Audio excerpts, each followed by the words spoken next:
Salut les maniacs du gros son qui tâche, j'espère que vous allez bien. C'est toujours un réel plaisir de vous retrouver les maniacs. Et pour ce soir, je vais suivre les conseils de mon ami Alexis Nikolski qui m'a demandé de sélectionner 10 albums de ma collection en crossover trash hardcore. Alors le crossover trash hardcore, ça date de la première moitié des années 80, lorsque des membres de Anthrax, Scott Ian et Charlie Benante à New York, ont été initiés à la musique hardcore via Billy Milano. Et donc Billy Milano s'est chargé d'introduire Scott Ian et Charlie Benante, deux métalleux pur jus, au concert de hardcore, leur expliquant aux choreux qu'il n'était pas très chaud qu'un public métal s'associe à leur musique. Donc en leur expliquant qu'il venait uniquement par amour de la musique, et ça marchait. Du coup, à New York, les membres d'Anthrax allaient voir Agnostic Front, Cro-Mags. Et puis, pareil, à Los Angeles, dès qu'il y avait les Texans de DRI qui venaient en concert à Los Angeles ou à Frisco, eh bien, un des premiers spectateurs, ou un des spectateurs du premier rang, n'était autre que Dave Lombardo de Slayer. Et donc le voir porter des t-shirts DRI, Slayer par exemple le 26 mai 85, Popringe lors du Heavy Sound, c'est tout à fait légitime.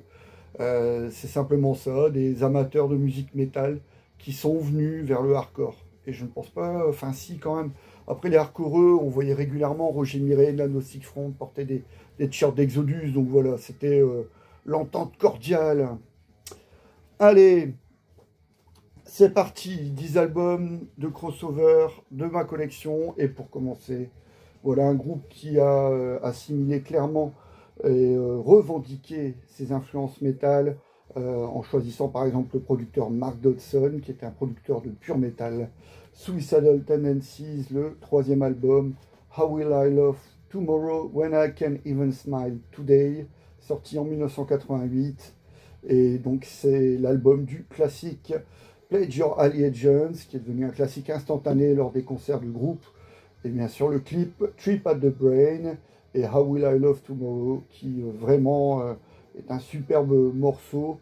Ça commence comme une power ballade, un peu comme Watch the Children Pray de Metal Church, et avec des solos, des envolées guitaristiques signés Rocky George. Là encore, les solos, ça vient du métal, hein. Et Rocky George, à l'époque, n'avait rien à envier au maestro de l'époque, hein, des années 80. C'est vraiment un tout grand guitariste mésestimé.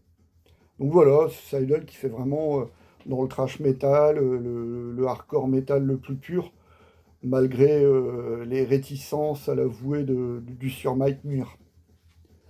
En 1993, un des tout meilleurs albums dans le style également. Je défendrai ce disque bec et ongle jusqu'à ma mort, le premier album des Spun Monsters, avec une magnifique pochette signée Andreas Marschall, l'homme derrière Coma of Souls.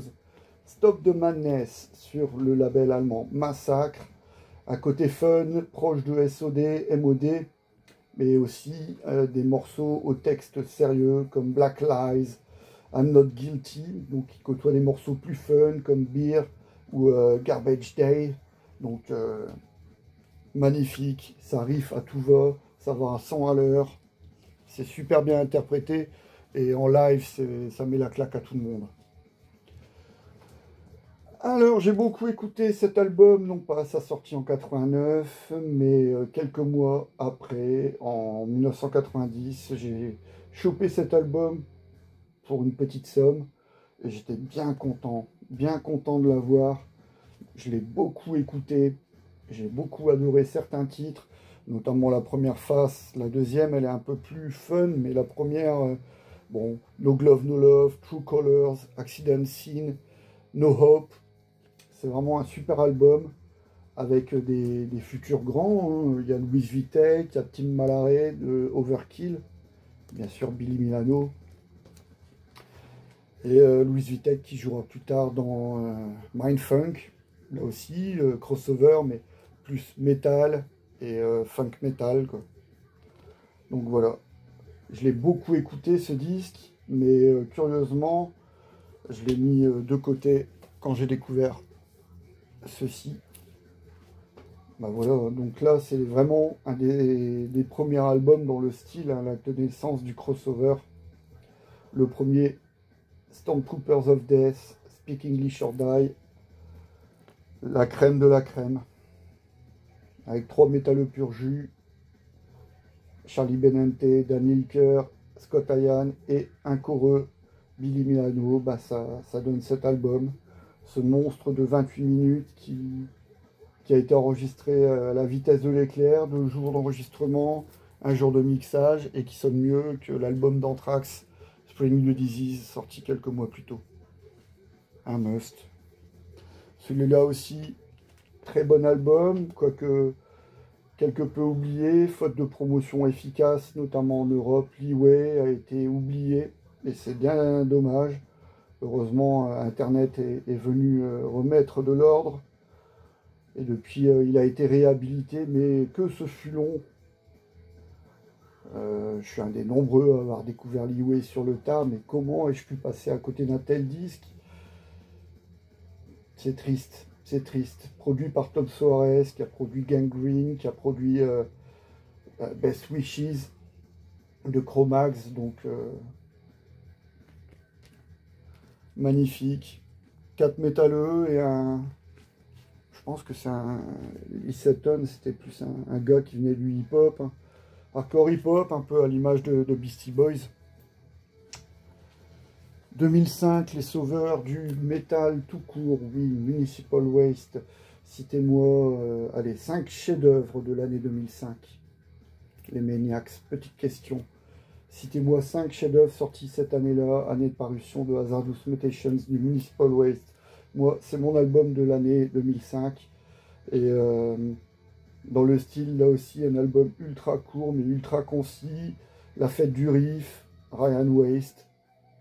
Et puis Landfill, Dave White et Tony Foresta au chant. Et ça donne ça. Pochette signée Repka. Ils sont à l'origine du retour du trash metal, ce qu'on appellera le rétro trash. Et ouais, pour moi, vraiment, c'est un des derniers grands groupes dans le style metal. Hein. J'en ai pas beaucoup des groupes des années 2000 qui m'ont vraiment mis la claque, comme Municipal Waste. Ou alors c'était des groupes confirmés. Allez, 20 ans plus tôt, pardon, Dirty Rotten Imbeciles de Houston, Texas. Je vous expliquais là aussi. Hein. Le crossover metal, hardcore, ça s'est fait au concert de DRI avec Dave Lombardo qui portait leur t-shirt au premier rang. Donc, c'est un album foncièrement hardcore, mais interprété par des musiciens qui n'ont pas à rougir du métal. En fait, ils ont le niveau technique pour faire du métal. Et il y a même un morceau carrément crossover, Nursing Home Blues, qui allait amorcer le futur de DRI sur l'album suivant, Crossover. Mais quel album, quel album. C'est pour ça que j'ai préféré celui-là. C'est vraiment mon préféré. C'est peut-être pas le plus crossover, mais Dealing With It, c'est les reprises de Slayer, ils sont. Hein. I Don't Need Society, Snap, I'd Rather Be Sleeping, ça c'est sûr. Repris par Anthrax sur le single Inside Out. Magnifique. Là aussi, après avoir découvert cet album, j'avais d'abord découvert DRI avec For of a Kind et Crossover. Crossover, je l'écoute avec beaucoup de plaisir encore, mais c'est inférieur à Dealing With It, soyons honnêtes. C'est la furie ce disque. Tout comme le premier Nuclear Assault, Game Over. Là aussi, un groupe de métal qui a su mélanger le hardcore avec brio, notamment sur des morceaux comme Hang the Pop. Là, on est carrément aux frontières du grind sur Hang the Pop, mais cet album, c'est vraiment la fête du crossover. Que des riffs de tueurs, puis Danny Hilker, l'ex-SOD. Produit par Alex Perialis avec la pochette de Repka.